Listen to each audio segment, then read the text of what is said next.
కాంగ్రెస్ ప్రభుత్వంలో రైతులకు మళ్లీ కష్టాలు వచ్చాయన్నారు మాజీ మంత్రి హరీష్ రావు.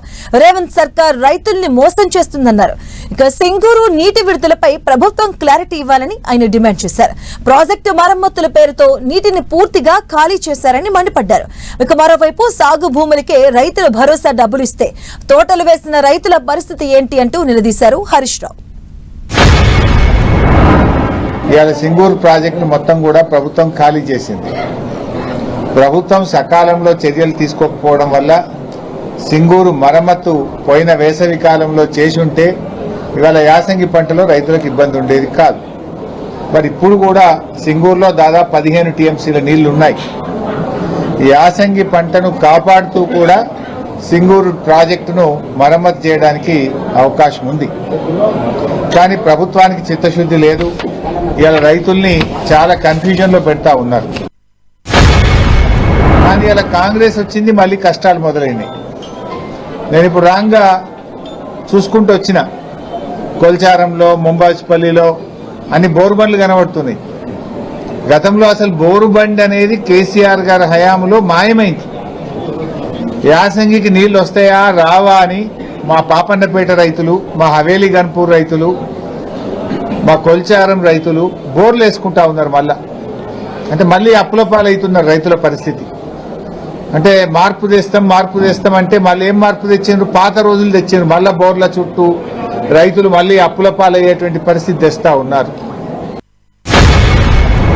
అందువల్ల మేము ప్రభుత్వాన్ని డిమాండ్ చేస్తా ఉన్నా, తక్షణమే రైతులకు యాసంగి పంటకు నీళ్ల విషయంలో స్పష్టత ఇవ్వండి. లేదంటే క్రాప్ హాలిడే ప్రకటించి రైతులకు నష్టపరిహారం అని ఇవ్వండి, డబ్బులు ఇవ్వండి. ఇది గవర్నమెంట్ ఫెయిల్యూర్.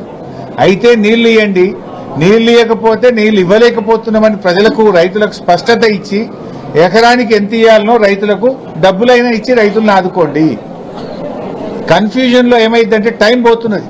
నారు పోయాలా వద్దా, నాట్లు వేయాలా వద్దా, ఈ కన్ఫ్యూజన్ లో రైతులు బోర్లేసి మోటార్లు పెట్టి అప్పుల పాలవుతా ఉన్నారు.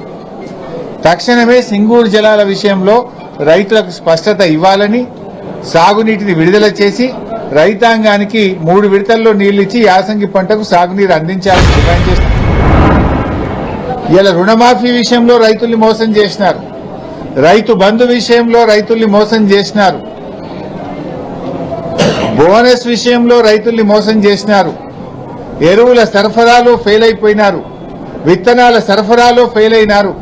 పంట కొనుగోలు విషయంలో కూడా ప్రభుత్వం ఫెయిల్ అయిపోయింది. పోయిన యాసంగి బోనస్ ఇప్పటి వరకు రాలేదు. రాష్ట్రంలో పోయిన యాసంగిది 1200 కోట్ల రూపాయల బోనస్ ఇంకా కూడా ప్రభుత్వం ఇయ్యడం లేదు. 6 నెలలు అయిపోయినా బోనస్ పైసలు పడతలేవు. యాసంగి రైతు బంధు సాగు చేసిన వాళ్ళకే ఇస్తాం, మిగతా వాళ్ళకి ఎగబెడతామంటున్నాడు. అంటే ఇప్పుడు ఓట్లు అయ్యేదాకా ఆగిండ్రా? యాసంగిలో ఎవరికి ఇస్తారు, ఎవరికి ఇవ్వరు? ఈ రాష్ట్రంలో 50-60 లక్షల ఎకరాల్లో పత్తి సాగు చేసే రైతులు ఉంటారు. వాళ్ళు ఒక పంటనే చేస్తారు, పత్తి 6-7 నెలల పంట. మరి ఆ పత్తి రైతులకు ఇస్తారా ఇయ్యరా? చెరుకు రైతులు, పసుపు రైతులు, అనేక మంది రైతులు ఉన్నారు. మరి ఆ రైతులకు ఈరోజు మీరు యాసంగికి సబ్సిడీ ఇస్తారా ఇవ్వరా? కందులు 10 నెలల పంట, చెరుకు 11 నెలల పంట, పత్తి 7 నెలల పంట, పండ్ల తోటలున్నాయి, ఆయిల్ పామ్ ఉన్నది. మరి రైతుల పరిస్థితి ఏంది?